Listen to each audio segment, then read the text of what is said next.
အားလုံးပဲမင်္ဂလာပါဒီနေ့တော့ reader က Cham reading လေးတစ်ခုဖတ်ပေးမယ်လို့စိတ်ကူးထားရပေါ့နော်ဆိုတော့ Cham တမျိုးထဲနဲ့တည်တံ့ reading မဖတ်ပေးဖြစ်ဘူးပေါ့နော်တခြား tools တွေနဲ့ short ပြီးတော့အဲ့လို Champs လေးတွေထည့်ဖတ်ပေးတာတော့ရှိခဲ့တယ်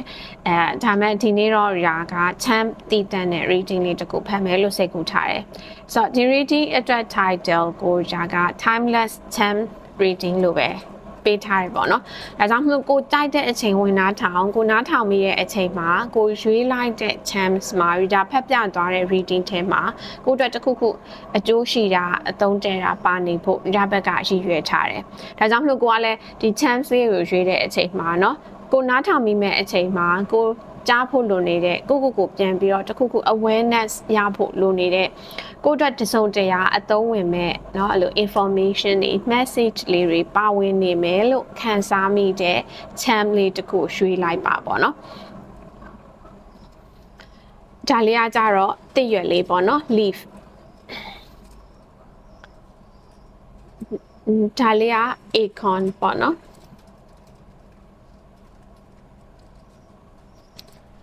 ဒါလေးကတော့ dove ပေါ့နော်ငှက်ကလေးပေါ့နော်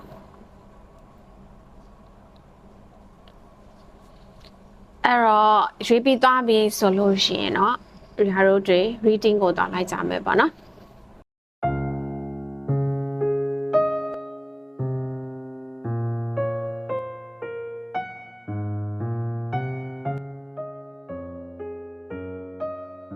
အဲ့တော့ဒီ leaf ပေါ့နော်တစ်ရွက်ကလေးပေါ့ဒီ chams လေးကိုရွေးခဲ့သူလေးအတွက် cham reading လေးစလုပ်မယ်ပေါ့နော်ဆိုတော့ဒါကဒီ cham လေးတွေကတော့ပုံမှန်ထက်နည်းနည်း size ကြီးတယ်ပြီးတော့ weight ပေါ့နော်အလေးချန်နည်းနည်းပေါ့နေတဲ့အတွက်တစုလည်းတစ်ခါတည်းယူပြီးတော့ cast လုပ်လို့ရှိရင်ဒါလုပ်ကြည့်တာတနေရာမှာပဲတော်စုနေရပေါ့အဲဒါကြောင့်မလို့ဒါကတစ်ချိန်မှာ cham လေးတစ်ခုပဲယူပြီးတော့တစ်ချိန်တစ်ခါ cast လုပ်မယ်ပေါ့ reading တစ်ခုမှာဒါ cham 5ခုဖတ်မယ်လို့စိတ်ကူးထားတယ်အဲ့တော့အရင်ဆုံးဒီ leaf ဆိုရဲเนาะဒီ cham လေးကိုရွေးခဲ့သူလေးအတွက် reading လေးလုပ်ကြည့်မယ်အရင်ဆုံးဒီ leaf ကိုပဲเนาะဒီ cham လေးကိုပဲအရင် casting လုပ်လိုက်မယ်เนาะ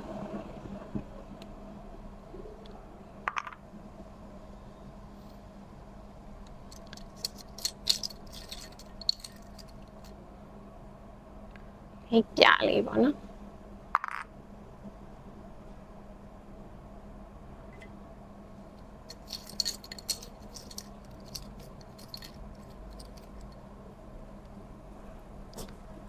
ဒါလေးက fire ပေါ့နော်အော်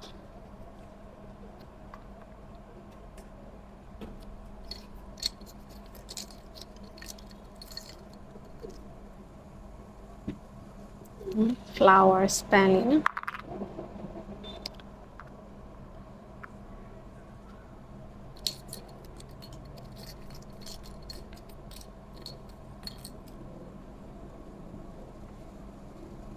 ဒါလေးက hexagram ဆိုတဲ့ chams လေးပေါ့နော်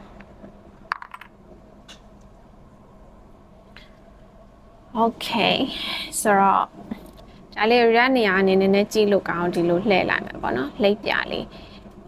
leaf ပေါ့နော်ဒီတစ်ရွက်ကလေးကကြာဘယ်နေရာမှာနှစ်ခုခွာပြီးတော့ရောက်နေတာပေါ့နော် mind ကိုယ့်ရဲ့စိတ်ပေါ့နော်အုံနောက်အတွေးเนาะနောက်တစ်ခုကကြာတော့ spirit ပေါ့နော်ကိုယ့်ရဲ့ spirit ဆိုတာကဘယ်လိုပြောရမလဲထားလိုက်ပါလူတယောက်မှာဒီလိုမြင်နေရတဲ့ physical body ပေါ့နော်ခန္ဓာကိုယ်တစ်ခုရှိမယ်ပြီးတော့ light ပြီးတော့စဉ်းစားတွေးခေါ်တဲ့သုံးသပ်တဲ့အုံနောက်ပေါ့နော်စိတ်ဒါရှိမယ်ပြီးတော့ခံစားချက်ဆိုရက်เนาะအဲ့လိုအလှတစ်ခုရှိရယ်ခံစားတတ်တယ်လူတိုင်းကဒီတိုင်းပဲလူတွေအကုန်လုံးစီမှာလူတယောက်စီမှာသူတို့ရဲ့တကယ်spirit ပဲပြော soul ပဲပြော authentic ပဲပြောအဲ့လိုเนาะသူတို့ရဲ့တကယ်အစစ်အမှန်ဖြစ်တည်မှုတန်ဖိုးလေးတစ်ခုလည်းရှိရပေါ့ဆိုတော့အခုဒီနေရာမှာဒီရလာတဲ့ chams ရာ leaf ဆိုတဲ့ chams ရာ mind နဲ့ spirit ဆိုတဲ့ area နှစ်ခုစလုံးနဲ့သက်ဆိုင်ပဲပေါ့နော်နောက်တစ်ခါကျဒီ butterfly ပေါ့လိပ်ပြာလေးပေါ့သူကကြတော့ဘယ်မှာသွားပြီးတော့ရောက်နေရလဲဆိုတော့ career and work ဆိုတဲ့ area ရဲ့ health and well-being ဆိုတဲ့ area ရဲ့ဒီနေရာလေးကိုသွားပြီးတော့ရောက်နေတယ်ပြီးတော့ဒီ fire ပေါ့နော်ဒီ chams လေးကကြတော့ release and let go ဆိုတဲ့ area မှာရောက်နေတယ်နောက်တစ်ခါကျဒီနှင်းစီပန်းပေါ့နော်ဒီပန်းပွင့်လေးကကြတော့ family and home ဆိုတဲ့ area ရဲ့ support ဆိုတဲ့ area ရဲ့မှာရောက်နေတယ် နော်ပြီးတော့ဒီ hexagram ပေါ့နော်ဒီဟာလေးကကြတော့ embrace ရယ် love and romance ဆိုတဲ့နေရာမှာရောက်နေတယ်ဆိုတော့ရဘလို့ဖတ်လိုက်ချင်လဲဆိုလို့ရှင်ရဒီ time say တစ်ခုချင်းစီရဲ့အကျမ်းဖြင့်ပေါ့နော်သူတို့ဆိုလို့ချင်တဲ့ meaning လေးကိုအရင်ပြောပြလိုက်မယ်ဒီ leaf ပေါ့နော်သိရွက်ဆိုတာကကြတော့မျောလင့်ချက်ပေါ့နော် hope မျောလင့်ချက်ဆိုရဲအဲ့လိုသဘောတရားလေးရှိရယ်ဒီမီးရောင်မီးပေါ့နော်fire ဆိုရဲ charm လေးอ่ะကြာတော့ transformation ဆိုရဲအဓိပ္ပာယ်လေးရှိရယ်ဒီပန်းပွင့်ကလေးပေါ့နော်ဒီပန်းပွင့်ကလေးကကြာတော့ပျော်ရွှင်မှုဆိုရဲစီမှာတိတ်တိတ်မမလည်းဖြစ်နိုင်တယ်ကြီးကြီးမမလည်းဖြစ်နိုင်တယ် join ပေါ့နော်ဒီလိုအဓိပ္ပာယ်ဒီလိုမျိုး meaning ရှိရယ် charms လေး butterfly ကကြာတော့ကိုယ့်ရဲ့ personal growth ကိုစားပြုတဲ့ charms ပေါ့နော်ဒီ hexagram ဆိုတဲ့ terms ကကြာတော့ဒီလိုမတူညီတဲ့အရာတွေသဘောတရားတွေ forces တွေဖြစ်တည်မှုတွေဒါတွေကိုပေါင်းစည်းပြီးတော့မှပိုကောင်းတဲ့အခြေအနေတစ်ခုရလဒ်တစ်ခုထွက်အောင်ဖန်တီးမယ်ဆိုရယ်ဒီလိုအဓိပ္ပာယ်လေးရှိရယ်အဲ့ဒါတွေအကုန်လုံးသူတို့ရှောင်းနေတဲ့နေရာပေါ်မူတည်ပြီးရကဒီ leaf ဆိုတဲ့ terms ကိုရွေးခဲ့တဲ့သူလေးတွေကအခုချိန်မှာเนาะဘယ်လိုသဘောတရားလေးတွေကြုံတွေ့နေနိုင်လဲဘာလေးတွေကိုသိဖို့လိုမလဲပေါ့နော်။ဒီလိုလေးဖတ်ပေးကြည့်မယ်။ဆိုတော့အရင်ဆုံးဒီလူတွေပေါ့နော်။ဒီကနေစလိုက်မယ် hexagram ပေါ့နော်။ဒီလူတွေဟာကိုယ့်ရဲ့အချစ်ရည်နဲ့ပတ်သက်ပြီးတော့ romance ပေါ့နော် love and romance ဆိုတဲ့စီမှာအချစ်ရည်ဆိုတာကဒီလို romantic ဖြစ်တဲ့တယောက်နဲ့တယောက်ကြားထဲမှာเนาะအဲ့လိုမေတ္တာပေါ့နော်မေတ္တာရေးရာဒီလိုကိစ္စတွေလည်းဖြစ်နိုင်တယ်လို့ကိုချစ်ရတဲ့သူတယောက်ယောက်เนาะဒီလူဟာတကယ်ချင်းဖြစ်ချင်းဖြစ်မယ်မိဘဖြစ်ချင်းဖြစ်မယ်မိသားစုဝင်တယောက်ယောက်မောင်နှမတယောက်ယောက်เนาะဒီလိုမျိုးလည်းဖြစ်နိုင်တယ်ဘယ်သူမဆိုပေါ့ကိုချစ်ရတဲ့သူတယောက်ယောက်နဲ့ကိုနဲ့ကြားထဲမှာမတူညီမှုတွေရှိနေနိုင်တယ်အမြင်တွေမတူတာစိတ်ခံစားချက်တွေမတူတာတွားချင်တဲ့လမ်းကြောင်းမတူတာပေါ့နော်အဲ့လိုမတူညီမှုတွေရှိနေတာကိုကလက်ခံပြီးတော့เนาะသူနဲ့ကိုနဲ့ဘယ်လိုမှမတူနိုင်ဘူးသူကလည်းသူပဲကိုကလည်းကိုပဲကိုချစ်တယ်လို့ပြောနေတဲ့သူရဲ့ဖြစ်တည်မှုပေါ့နော်သူလှုပ်ချင်တဲ့ຢာသူခံစားတဲ့ပုံစံသူသွားနေတဲ့လမ်းကြောင်းဒါကလုံးဝလက်မခံနိုင်ဘူး။ तू ကပြောင်းလဲမှပဲကိုကချစ်နိုင်မယ်ဆိုလို့ရှိရင်ကြတော့ဒါကမြစ်တာမဟုတ်တော့ဒါကကြောင့်ကိုကသူ့ကိုသွားပြီးတော့ချဲလဲချင်တယ်ဆိုရယ်เนาะအကြောင်းတရားတစ်ခုပေါ်မှာအခြေခံတဲ့အဲ့လို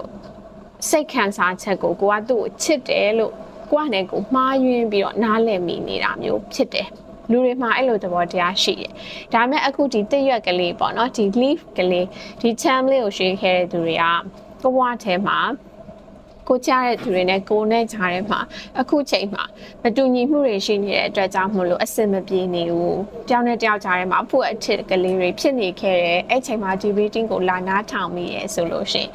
ကိုကစပြီးတော့မတူညီမှုတွေကိုလက်ခံဖို့ကြိုးစားကြည့်ပါเนาะ။တခါလေးမှာကိုကဒီလိုတွေးတယ်သူ့မှာနောက်ထပ်မတူညီရဲ့အတွေးတစ်ခုရှိနေတယ်ဒါဆိုသူ့အတွေးနဲ့ကိုယ်အတွေးနဲ့နှစ်ခုပေါင်းပြီးတော့အဖြေတစ်ခုထပ်ထွက်လာနိုင်တယ်ပေါ့ဒီလိုသဘောတရားလေးเนาะဒီလိုရှုထောက်ကလေးကိုထည့်စဉ်းစားကြည့်ပါပေါ့เนาะနောက်တစ်ခါကျတော့ဒီ release and let go ဆိုတဲ့နေရာလေးမှာဒီ fire ဆိုတဲ့ chance လေးရတယ်ဒီ fire ဆိုတဲ့ chance ကတော့လို့ transformation ပေါ့เนาะအပြောင်းလဲသွားတယ်ဆိုတဲ့သဘောတရားကိုစားပြုတယ်ဥပမာကထမင်းဟင်းချက်တယ်ဆိုလို့ရှိရင်ဒီလိုမီးကိုအသုံးပြုတယ်ပေါ့ငကိုတော့စိမ့်နေတဲ့ဟင်းသီးဟင်းရွက်ပဲဖြစ်စေအသားကလေးတွေပဲဖြစ်စေဟင်းချက်လိုက်တဲ့မီးနဲ့ချက်ပြုတ်လိုက်တဲ့အချိန်မှာနောက်ထပ်ပုံစံတစ်မျိုးပြောင်းသွားတယ်စားရတော့ပို့ပြီးတော့တန့်ရှင်းသွားတာပဲဖြစ်စေနော်ပို့ပြီးစိတ်ချသွားရတာပဲဖြစ်စေပို့ပြီးအရသာရှိသွားတယ် taste ကပေါ့နော်ပြောင်းသွားတာပဲဖြစ်စေဆိုတော့အဲ့လိုပိုကောင်းတဲ့ဘက်ကိုပြောင်းနိုင်ချေရှိတယ်ဒါပေမဲ့အဲ့လိုမျိုးပြောင်းဖို့အရှိမှာကိုယ့်ဘက်ကတခုခုကို release လုပ်လိုက်ဖို့လိုတယ်လွတ်ချလိုက်ဖို့လိုတယ်ဒါဆိုရင်ကိုကပြောင်းလဲသွားမယ်ပိုကောင်းတဲ့စီကိုပေါ့တစ်ဖက်ကပြန်စဉ်းစားကြည့်လို့ရှင်ကိုဟာကိုယ့်အတွက်အကျိုးမရှိတော့တဲ့အရာနော်ကိုကောင်းတဲ့စီကိုမပို့ဆောင်နိုင်မဲ့အရာတွေကိုအတင်းဖက်တွဲနေမိတဲ့အတွက်ကြောင့်မို့လို့ပိုကောင်းတဲ့ transformation စီကိုမကူပြောင်းနိုင်ဖြစ်နေသလားပေါ့ဒါလေးကိုတစ်ချက်ပြန်ဆန်းစစ်ကြည့်နော်အဲ့လိုဆန်းစစ်လိုက်တဲ့အခါမှာဟုတ်တယ်ဒီဟာတော့ငါမလုပ်တင်တော့ဘူးဒီနေရာတော့ငါရဲ့ဒီအပြုတ်မှုတော့ငါ release လုပ်လိုက်တော့မယ်ငါရဲ့ဒီအမှုအကျင့်လေးတော့ငါ release လုပ်လိုက်တော့မယ်ဒါဟာလေးမှာကိုယ့်ပေါ်မှာတကယ်ပေါ့နော်ကောင်းတဲ့စိတ်စေတနာမရှိနေတဲ့လူကိုငါ release လုပ်လိုက်တော့မယ်စသဖြင့်နော် ဘယ်လိုသဘောတရားမှန်ဘယ်လိုအဖြစ်ပြန်မှန်တော့မသိဘူးဒီ leave ဆိုတဲ့ channel လေးကိုရွေးခဲ့တဲ့သူတွေဟာကိုကဒါ release and let go လုပ်လိုက်နိုင်မယ်ဆိုလို့ရှင်ကိုဘဝထဲမှာကောင်းတဲ့ transformation လေးတွေဖြစ်လာလိမ့်မယ်ပေါ့ဒါလေးတစ်ခုသိဖို့လိုတယ်ပေါ့နော်နောက်တစ်ခါကျဒီလူတွေဟာမိသားစုပေါ့နော် family and home support နော်ဒီနှစ်ခုကိုခွာပြီးတော့မှဒီပန်းပွင့်ကလေးရှာနေတဲ့အတွက်ကြောင့်မို့လို့ဖြစ်နိုင်ချေရှိတာကတော့ကိုယ့်ရဲ့မိသားစုတကယ်သွေးသားတော်ဆက်တဲ့မိသားစုကိုယ့်ရဲ့တကယ်အိမ်ပေါ့နော်ဒါမှမဟုတ်လို့ရှိရင်တချို့လူတွေအတွက်ဆိုလို့ရှိရင်အခုချိန်မှာကိုကမိသားစုလို့ခံစားရတဲ့သူကိုယ့်အတွက်အိမ်လို့ခံစားရတဲ့နေရာနော်အဲ့ဒီကနေပြီးတော့မှပျော်ရွှင်မှုလေးတွေပေါ့ကြီးမဟုတ်လို့ရှိရင်တော့မှအဲ့လူတွေအဲ့ဒီနေရာကနေကိုရှားတဲ့ပျော်ရွှင်မှုတွေကြောင့်မို့လို့ကိုကငါတယောက်တည်းမဟုတ်ဘူးငါဘေးနာမှာငါဝိုင်းပြီးတော့ကူညီပေးမဲ့သူလိုအပ်တဲ့เนาะလိုအထောက်ပံ့ပေးမဲ့သူရှိတယ်ဆိုပြီးတော့ခံစားနေရတာလည်းဖြစ်နိုင်တယ်လို့ maybe ဒီ leave ဆိုတဲ့ channel လေးကိုရွေးခဲ့တဲ့သူတွေရဲ့မိသားစုထဲမှာကိုယ့်ရဲ့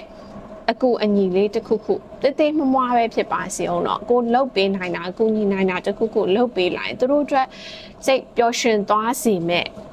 เนาะအနေအထားတစ်ခုရှိနေတာလည်းဖြစ်နိုင်တယ်ဆိုတော့ပြန်ဆန်းစစ်ကြည့်ရမှာကကိုကအခုချိန်မှာကိုယ့်ရဲ့မိသားစုတွေကိုနေနေတဲ့နေရာပေါ့နော်ဒါဒီကနေပြီးတော့ကိုရနေတဲ့သူတို့ရဲ့ဘေးနားကနေထောက်ပံ့တဲ့အရာတွေကြောင့်မို့လို့ကိုကပျော်ရွှင်နေရလားဒါဆိုရင်သူတို့ကကျေးဇူးတင်ရမယ်နော်အဲ့လိုမဟုတ်ဘဲနဲ့ကိုယ့်ရဲ့မိသားစုဝင်တွေကိုနေထိုင်တဲ့နေရာမှာကိုကကူညီနိုင်တဲ့အရာတစ်ခုခုရှိနေသလားဒါဆိုလို့ရှိရင်ကူညီပေးလိုက်ပါပေါ့ဒီလိုမျိုးပြောရမှာပေါ့နော်နောက်တစ်ခုကတော့ဒီမှာ butterfly ပေါ့လိပ်ပြာလေးပေါ့နော်သူကကြတော့ career and work ရဲ့ health and well-being ရဲ့ပေါ့ဆိုတော့ဒီ area နှစ်ခုစလုံးကဘဝမှာအရေးကြီးရယ်ကိုယ့်ရဲ့ခန္ဓာကိုယ်ကျန်းမာဖို့ပေါ့နော်ခန္ဓာကိုယ်တွေမကဘူးဒီခေတ်မှာဆိုလို့ရှိရင်เนาะအဲ့လို physical health ရော mental health ရော emotional health spiritual health ပေါ့နော်ကျန်းမာရေးမှာအဲ့လို layer တွေအများကြီးရှိရယ်လူတစ်ယောက်တကယ်ကျန်းမာဖို့အတွက်ပေါ့နော်ကိုယ့်အနေနဲ့အခုချိန်မှာဘာတွေပိုကောင်းအောင်ကိုယ့်အတွက်ကိုလုပ်ပေးလို့ရသေးလဲဒီတိုင်းပဲကိုလုပ်နေတဲ့အလုပ်เนาะကိုတိစောင့်နေတဲ့ကိုယ့်ရဲ့အသက်မွေးဝမ်းကြောင်းဒီ career မှာကိုကငကွာထပ်ပို့ပြီးတော့မှတိုးတက်လာအောင်လို့ဘာတွေလုပ်လို့ရသေးလဲဒါကိုတေချာပြမြင်အောင်ကြည့်ဖို့လိုတယ်။ဘာလို့လဲဆိုတော့ဒီ butterfly လေးကဒီ area နှစ်ခုမှာရှားနေတဲ့အတွက်ကြောင့်မလို့ဒီ chance ကိုရွေးခဲ့တဲ့သူလေးတွေအတွက်ကဒီ area တွေမှာကိုဟာအခုရောက်နေတဲ့နေရာထက်ပိုကောင်းတဲ့နေရာတစ်ခုအနေအထားတစ်ခုအခြေအနေတစ်ခုကိုပြောင်းလဲနိုင်စွမ်းရှိတဲ့သူတွေပေါ့။အစွမ်းရှိနေပြီးသားဒါမဲ့ကိုကထုတ်မတုံးပြီလို့ရှင်ဘာမှမပြောင်းလဲဘူးဒီတိုင်းပဲဆက်ဖြစ်နေမှာပေါ့။ဒီလိုမျိုးလို့ပြောရမယ်နော်။နောက်တစ်ခါကျတော့ဒီနောက်ဆုံးပေါ့နော်ကိုရွေးခဲ့တဲ့ champs လေးပေါ့ဒီတိတ်ရွက်ကလေးပေါ့နော်အဲ့ဒီ leaf ဆိုတဲ့ champs လေးက mind and spirit ဆိုတဲ့နှစ်ခုကိုခွာပြီးတော့ရောင်းနေရပေါ့ဆိုတော့ကိုရဲ့စိတ်ထဲမှာနော်ကိုဘဝနဲ့ပတ်သက်ပြီးတော့ပဲဖြစ်စေအခြေရင်းနဲ့ပတ်သက်ပြီးတော့ပဲဖြစ်စေအလုံးနဲ့ပတ်သက်ပြီးတော့ပဲဖြစ်စေကျန်းမာရေးနဲ့ပတ်သက်ပြီးတော့ပဲဖြစ်စေဒီသားစုဝင်တွေနဲ့ပတ်သက်ပြီးတော့ပဲဖြစ်စေပေါ့တတ်နိုင်သမျှမျောလင့်ချက်လေးတစ်ခုထားပြီးတော့ကိုလုံနိုင်တဲ့ positive ဖြစ်တဲ့အရာလေးတွေကိုလုံနေဖို့လိုတယ်ပေါ့နော်မျောလင့်ချက်ထားတယ်ဆိုတဲ့အချိန်မှာဒါလေးကြလို့ရှိရင်တချို့တော့ပေါ့နော်အခြေအနေတွေမှာလူတွေကမျောလင့်ချက်မဲ့တယ်ပေါ့ဘာကိုမျောလင့်ရမှန်းမသိတော့ဘူးတစ်ခုပြီးတစ်ခုဇက်တိုင်းအဆင်မပြေတာတွေဖြစ်နေတယ်ဆိုလို့ရှိရင်ကိုယ်စိတ်ကပါကိုမျောလင့်မိနေတဲ့အရာကောင်းတဲ့အရာမဟုတ်တော့ပဲねဒါပြီးရောနောက်တစ်မျိုးကဘာဖြစ်အောင်မှာလဲဒါပြီးရောနောက်ထပ်အဆင်မပြေတာတစ်ခုကဘာဖြစ်အောင်မှာလဲဒီလိုမျိုးကိုယ်စိတ်ကနော်အလိုလိုဘယ်လိုလဲအဆင်မပြေမှုတွေ negative တွေကိုမျောလင့်မိသွားတယ်ပေါ့ကိုကသတိမထားလို့ရှိရင်သူကသူ auto ဖြစ်သွားတတ်တယ်ဒါကိုဒီ champs ဆိုရယ်เนาะဒီ leaf ဆိုရယ်ဒီ champs လေးကိုရွေးခဲ့တဲ့သူလေးတွေကကိုပဲပြန်ပြီးတော့သုံးသပ်ကြည့်ကိုယ်စိတ်ထဲမှာဒီလိုဖြစ်နေလားကိုကဘဝကိုနေတဲ့အခါမှာနေ့စဉ်ဘဝမှာမျောလင့်ချက်တွေမရှိတော့တယ်လို့ဖြစ်နေလားဒါဆိုလို့ရှိရင်ဒီလိုမဖြစ်ပဲနဲ့เนาะကောင်းတာတွေဖြစ်လာနိုင်တယ်ကိုလုံနိုင်တဲ့လောက်အကောင်းဆုံးpositive ဖြစ်တဲ့ action ပေါ့တိတ်မမပဲဖြစ်နေပါစေအောင်เนาะတနေ့ကိုနည်းနဲ့လောက်သွားမယ်ဆိုလို့ရှင်ကိုဘဝထဲမှာကောင်းတာတွေဖြစ်လာလိမ့်မယ်ဆိုရယ်အဲ့လိုမျောလင့်ချက်ကလေးကိုလည်းကိုယ်စီမှာပြန်ပြီးတော့မွေးမြူနေဖို့เนาะလိုမယ်ပေါ့ဆိုတော့အဲ့လိုလေးဖတ်ထားပေးချင်တယ် Okay ဆိုတော့အခုဒီ champs တွေရွေးခဲ့တဲ့သူတွေကဒီ champs တွေ5ခုရယ်သူတို့ရောက်ခဲ့တဲ့နေရာလေးတွေ area လေးတွေရယ်ပြီးတော့ reader ရဲ့ reading ကနေပြီးတော့မှတစ်စင်တစ်ခုခုပေါ့နော် အသုံးဝင်တဲ့အကျိုးရှိတဲ့အရာလေးရခဲ့ဖို့မျှော်လင့်တယ်ပေါ့နော်ဆိုတော့ leave ဆိုတဲ့ဒီ terms address reading လေးအဒီလောက်ပဲပေါ့နော်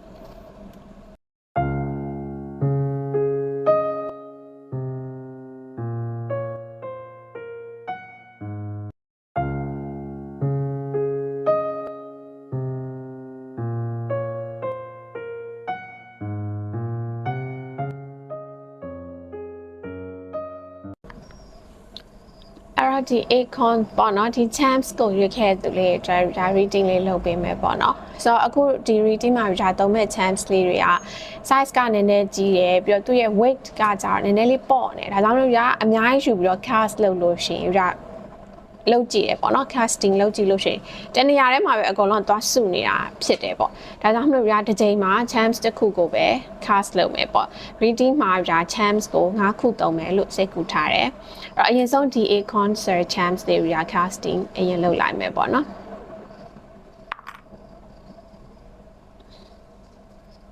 ဒီနေရာလေးနော်နှစ်ခုမှာ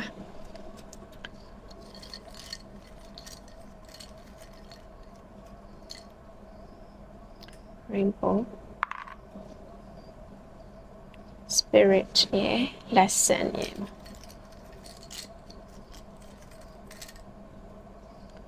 clouds emotional yeah clouds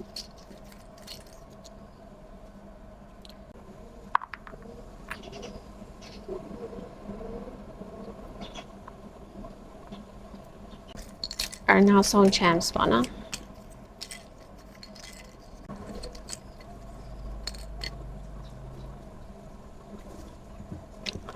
tough ပေါ့နော်ကကလေး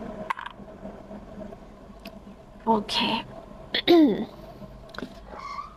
အဲ့တော့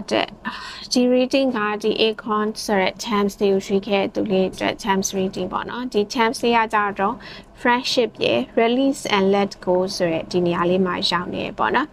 နောက်တစ်ခုကကြတော့တိမ်လေးပေါ့နော်ဒါ air sign ပေါ့သူက emotional ဆိုတဲ့နေရာလေးမှာရောက်နေရပေါ့နော်နောက်တစ်ခါဒါလေးက rainbow เนาะ rainbow သူကကြတော့ spirit ရဲ့ lesson ဆိုတဲ့နေရာလေးမှာရောက်နေတယ်เนาะနောက်တစ်ခါဒီငှက်ကလေးပေါ့နော် dove ကလေးသူကကြတော့ spirit နဲ့ mind ဆိုတဲ့နေရာလေးမှာရောက်နေတယ်ပြီးတော့ဒီ fire sign ပေါ့နော် me ပေါ့နော်သူကကြတော့ hopes and wishes ဆိုတဲ့အိမ်နေရာလေးမှာရောက်နေတယ်ပေါ့ဆိုတော့ဒီ terms 9ခုကိုဒါဘယ်လိုလေးဖတ်ပေးခြင်းလဲဆိုလို့ရှင် icon ဆိုရဲပေါ့နော် terms ကိုရွေးခဲ့သူလေးတွေကဘယ်လိုလူတွေဖြစ်နိုင်လဲဆိုတော့ကို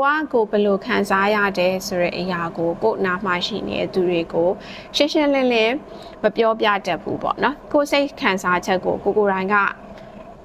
နောက်လူတယောက်နားလဲသွားအောင်လို့ရှင်းရှင်းလင်းလင်းမပြောတတ်ဘူးเนาะဒါကြောင့်မို့လို့အနားလူတွေကကိုဘယ်လိုခံစားနေရတယ်ဆိုတာကိုကောင်းနားမလဲဘူးဒါကိုပဲကိုကပြန်ပြီးတော့ကိုနားမလဲရကောင်းလားဆိုပြီးတော့စိတ်ထဲမှာပြန်ပြီးတော့နောက်ထပ်မကောင်းတဲ့ခံစားချက်တွေဖြစ်တယ်ဒီလိုမျိုးလုံးလဲချလဲလိုက်နေတဲ့သူလေးတွေလားပေါ့เนาะအဲ့လိုဖြစ်နေခဲ့ရဲဆိုလို့ရှိရင်ဒီ air sign တဲ့သဘောကလေသူက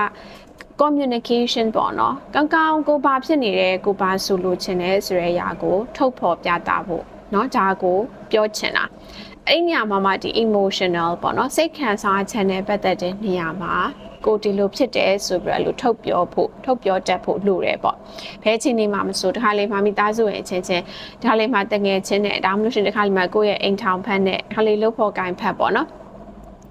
အဲ့လိုပြောတဲ့အခါမှာသူတို့ဒီ non violent communication ဆိုပြီးရှိရပေါ့နော်အဲ့လိုစကားပြောတဲ့အခါမှာတစ်ဖက်လူကိုသွားပြီးတော့ blame လုပ်တာသူ့ကိုသွားပြီးတော့အဲ့လိုတရခန်းရှာတာအပြစ်တင်တာအဲ့လိုပဲလည်းမရောက်သွားဖို့ပေါ့နော်ဒါကိုကလည်းပြောတတ်ဖို့လိုတယ်ထုတ်ပြောတတ်တဲ့ပညာပေါ့နော်အမှုပညာပေါ့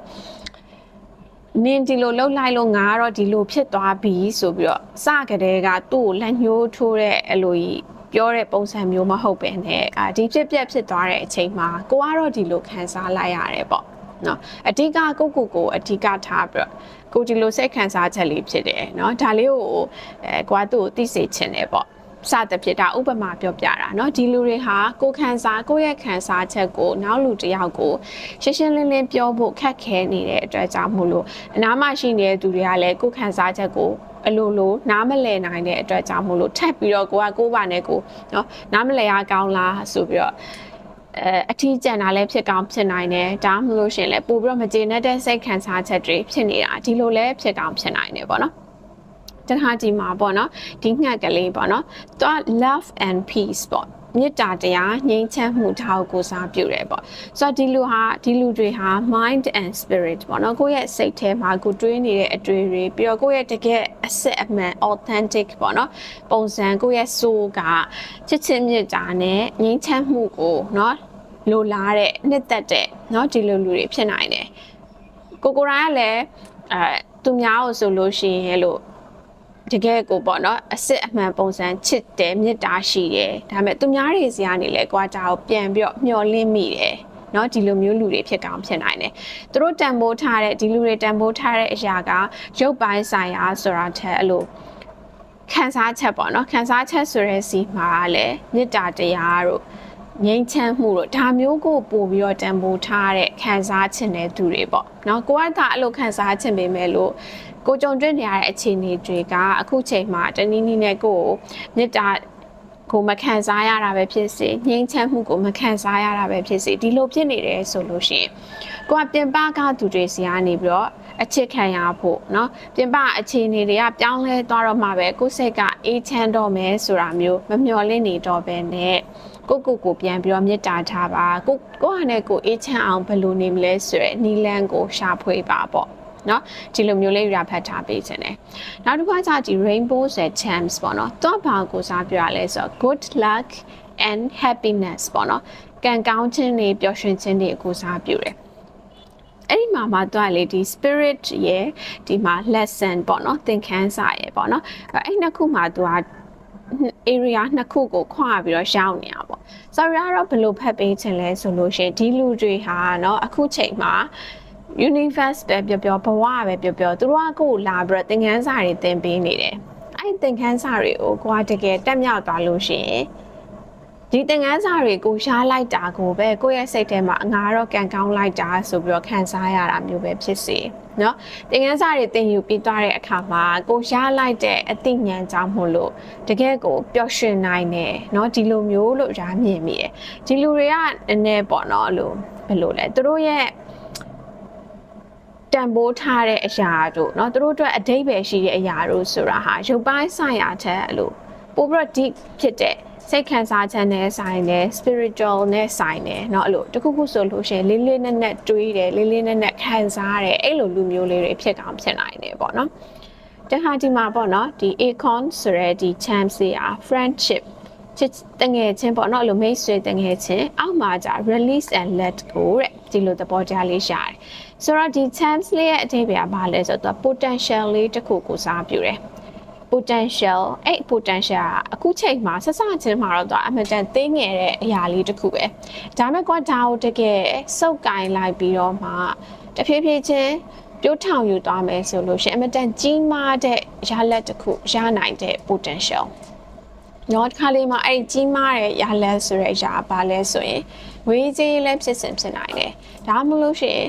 ဝေးကြီးမှမဟုတ်တခြားသောခံကြတွေမှာเนาะအဲ့လိုဘယ်လိုလဲ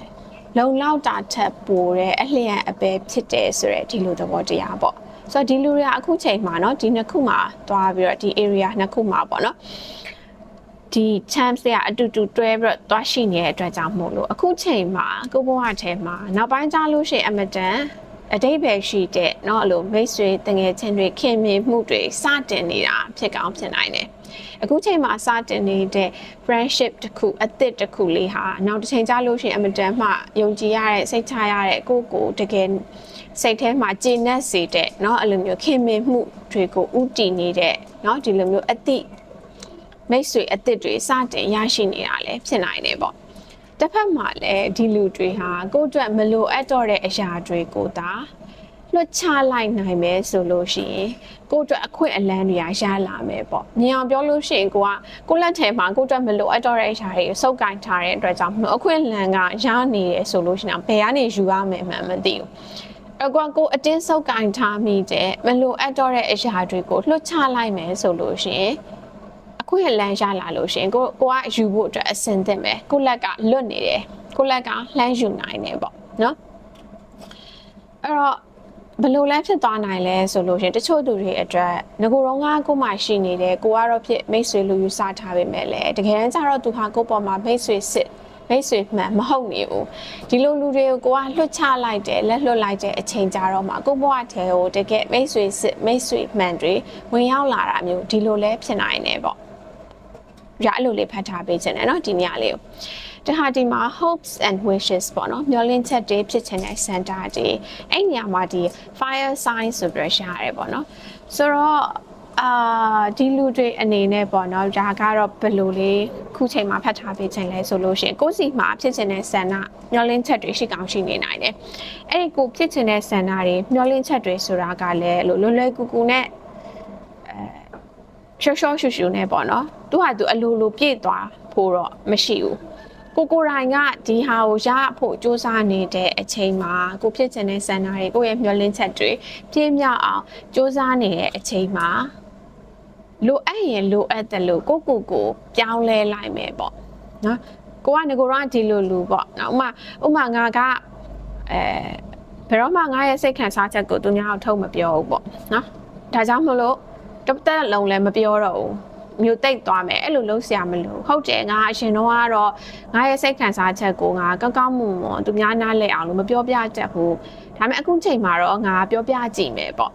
နော်ဒါဆိုလို့ရှိရင်ကိုကစပြီးတော့ပြောင်းလဲဖို့စူးစမ်းကြည့်တဲ့အခါမှာကိုဖြစ်ချင်နေခဲ့တဲ့မျှော်လင့်ချက်တွေကိုယ့်ရဲ့ဆူတောင်းတွေစံထားတွေကပို့ပြီးတော့မှပြင်းမြောက်လာတာမျိုးဖြစ်နိုင်တယ်နောက်ထပ်မြင်တာဥပမာပြောရလို့ရှိရင်တကယ်တမ်းကျတော့ကိုကွာအမတန်မှအလားလာရှိရဲ့เนาะအဲ့လိုစာရေးဆရာတယောက်ဖြစ်နိုင်တယ်ပေါ့ကိုစိတ်ထဲမှာเนาะကိုချရေးချင်တဲ့ idea တွေဇက်လန်းတွေရှိတယ်ဒါပေမဲ့ကိုကငါအဲ့လိုထုတ်မရေးတတ်ဘူးငါစာရေးသားမကောင်းဘူးဒီလိုမျိုးကိုတတ်မှတ်ထားပြီးတော့ဘာမှမလုပ်နေကိုဖြစ်ချင်တဲ့စာရေးဆရာလည်းဘယ်တော့မှဖြစ်တော့မှာမဟုတ်ဘူးအဲ့လိုမဟုတ်ဘဲနဲ့ငါကတော့အခုချိန်မှာငါပြောချင်တဲ့အရာလေးစိတ်ထဲမှာတော့ရှိပေမဲ့လို့သူများတွေနားလည်အောင်လို့ငါကလို့ဘယ်လိုလဲမရေးပြတတ်ဘူးမပြောပြတတ်ဘူးဒါပေမဲ့ငါစူးစမ်းပြီးတော့ရေးကြည့်မယ်ဒီလိုစတင်လိုက်လို့ရှင်တဖြည်းဖြည်းချင်းထဲမှာကိုရိုင်းကပြောင်းလဲလာရှင်ထဲမှာကိုဖြစ်ချင်တဲ့မျှော်လင့်ချက်တွေစံနာတွေကလည်းအကောင့်ထဲပေါ်လာမယ်ဒီလိုမျိုးလို့ညာမြင်မိတယ်အခုဒီရတဲ့ chance လေး9ခုကိုပေါ့နော်ဒါအဲ့လိုလေးဖတ်ထားပေးမယ်ဒီ icon ဆိုတဲ့ chance လေးကိုရွေးခဲ့တဲ့သူတွေကဒီ reading ကိုနားထောင်ပြီးသွားတဲ့အချိန်မှာเนาะကိုအတွက်ဘယ်နေရာကကိုနဲ့သွားပြီးတော့ resonate ဖြစ်နေတယ်လဲဘယ်နေရာကရာပြောသွားတဲ့ advice လေးတွေကိုကိုအတွက်ကိုယူပြီးတော့အသုံးချကြည့်မလဲဒါကွန်ကိုပြန်ပြီးတစ်ချက်ပေါ့နော်အဲ့လို reflection လုပ်ကြည့်ပြီးတော့ကိုကြိုက်တဲ့အပိုင်းကိုယူပြီးတော့အသုံးချကြည့်ပြီးရင်ကိုယ်စီမှာဘာပြောင်းလဲလာလဲစောင့်ကြည့်ပေါ့နော်ဒီလို divination tools လေးတွေကိုယူသုံးပြီးတော့ reading တွေလုပ်တယ်ဆိုတာကအဲ့ဒီကနေကိုရလိုက်တဲ့ message ပဲပြော guidance ပဲပြော advice ပဲပြောကိုဖတ်တယ်ဆိုလို့ရှိရင်လည်း insights ပဲပြောဒါကိုပြန်ပြီးတော့ယူအသုံးချလိုက်တော့မှပို့ပြီးတော့အကျိုးရှိတယ်ပေါ့နော်ဆိုတော့ okay ဒါလေးကတော့ဒီ icon ဆိုတဲ့ chance တွေကိုရွေးခဲ့တဲ့သူတွေအတွက် chance reading လေးဖြစ်မယ်ပေါ့နော်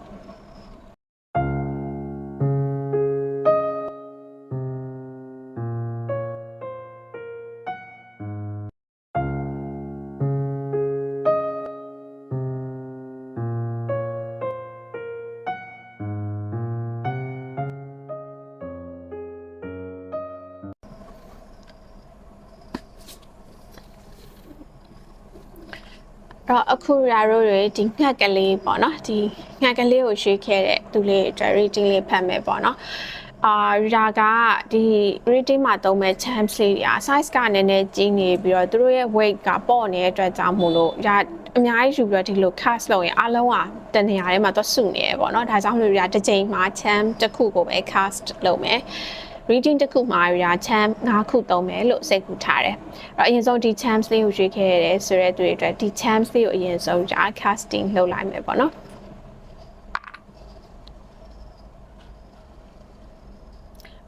ရာကြည့်တာတော့၄ခုစလုံးပေါ့နော်၄ခုစလုံးမှာတွားရောက်နေတယ်လို့မြင်မိတယ်။အဲ့တော့နောက်ထပ်တစ်ခုရွေးကြည့်မယ်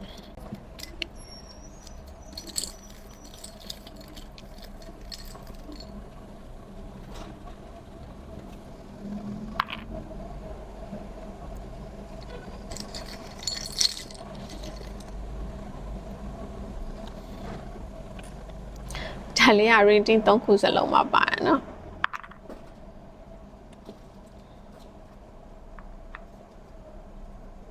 physical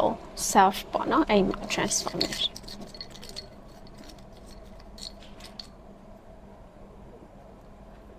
ဒါလေးက diagram ဒါဒီမှာတော့ကြာနော်နောက်ဆုံး chance ပေါ့နော်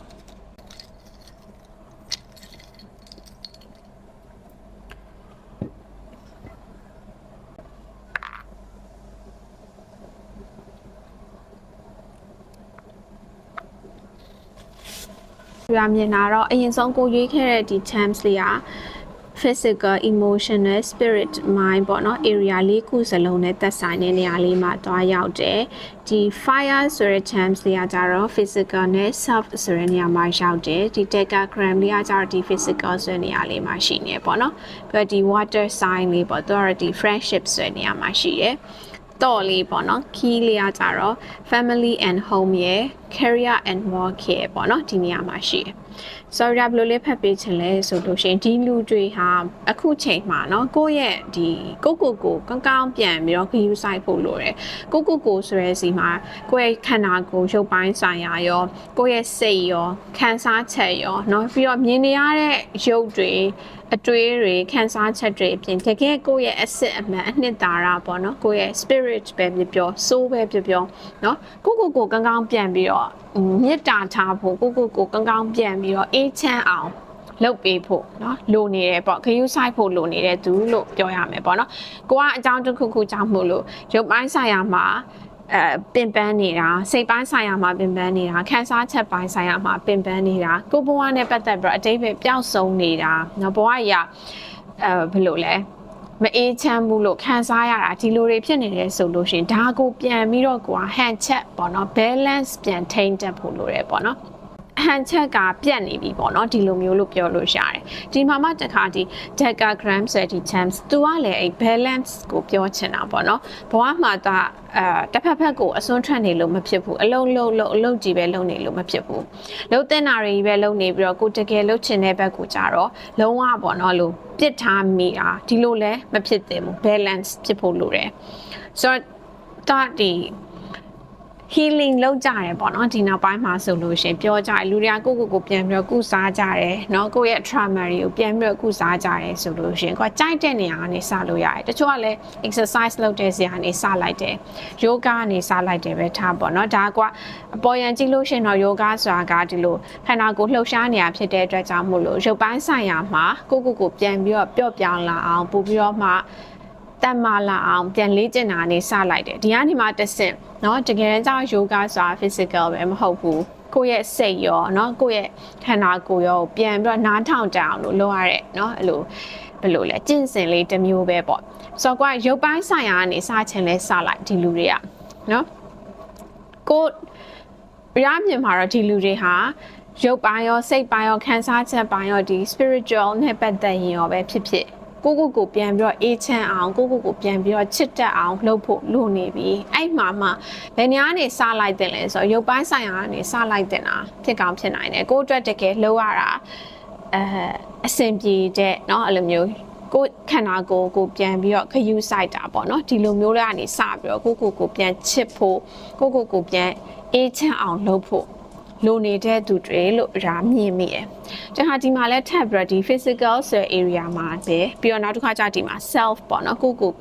ဒါက physical self လို့ရှုချင်တယ်။နော်ကိုယ့်ရဲ့ရုပ်ပိုင်းဆိုင်ရာမှာအပြောင်းလဲတစ်ခုလုပ်ဖို့လိုနေတယ်။ဒီပြောင်းလဲဟာတယောက်နဲ့တယောက်တူချင်းမှတူမယ်။တချို့တွေကလည်းကိုယ့်ရဲ့စားတောက်နေထိုင်တဲ့ပုံစံကအလုပ်တွေကြီးပဲလုပ်နေတဲ့အတွက်ကြောင့်မို့လို့နော်စားချိန်တွေမမှန်ဖြစ်နေတာလားပေါ့ဒါမှမဟုတ်ရှင်လေတချို့အရန်အထိုင်များနေတဲ့အတွက်ကြောင့်မို့လို့เนาะခန္ဓာကိုယ်ကအဲ့လိုလှုပ်ရှားတာအရန်နဲနေတဲ့အတွက်ကြောင့်မို့လို့အစီတွေစုနေပြီလားတယောက်နဲ့တယောက်မတူနိုင်ဘူးကိုကဘာဖြစ်နေရလဲဒါကိုပြန်ပြီးတော့ကျန်းမာဖို့ဆိုလို့ရှင်ဘယ်ကနေစပြီးတော့ပြောင်းလဲမလဲကိုယ့်ရဲ့ရုပ်ပိုင်းဆိုင်ရာကျန်းမာရေးကနေစပြီးတော့เนาะကိုပြောင်းလဲဖို့လိုနေတဲ့သူတွေဖြစ်နိုင်တယ် နောက်တစ်ခါကျဒီလူတွေစီမှာပေါ့နော်ဒီ friendship ပေါ့ mate ဆွေနဲ့ပတ်သက်ပြီးတော့တငယ်ချင်းတွေနဲ့ပတ်သက်ပြီးတော့ငယ်တဲ့သူတွေဆိုလို့ရှိရင်လည်းကိုယ့်ရဲ့ခင်မရတငယ်ချင်းပေါ့နော်ကြီးတဲ့သူတွေဆိုလို့ရှိရင်လူကိုယ့်ရဲ့ mate ဆွေတွေနဲ့ပတ်သက်ပြီးတော့ကိုယ့်စီမှာရှင်းလင်းစရာစိတ်ခံစားချက်တွေရှိကောင်းရှိနေနိုင်တယ်။နော်ဒီစိတ်ခံစားချက်ဆိုတော့ဒီမှာလည်းတစ်ခါလာပြီးတော့ဒီနေရာကနေချိတ်ပြီးတော့ဖတ်မယ်ဆိုလို့ရှိရင်ကိုယ့်ရဲ့စိတ်ခံစားချက်ပေါ့နော်ကိုယ့်ရဲ့စိတ်ခံစားချက်ကိုပြန်ပြီးတော့အေးချမ်းအောင်လုပ်ဖို့ကိုပြန်ချစ်တတ်အောင်လုပ်ဖို့လိုနေတယ်ကိုယ်တနည်းနည်းနဲ့စိတ်ပင်ပန်းစေနေတဲ့အရာဟာကိုယ့်ရဲ့မိတ်ဆွေတငယ်ချင်းတွေနဲ့သွားပြီးတော့ချိတ်ဆက်ကောင်းချိတ်ဆက်နေနိုင်တယ်ဒါဆိုလို့ရှိရင်ရောဒါကိုဘယ်လိုကင်တွယ်မလဲပေါ့နော်ဒါလေးမှာလူတွေကအဲ့လိုကိုတန်ဖိုးကိုမသိတော့တာpeople pleaser ဖြစ်နေတာ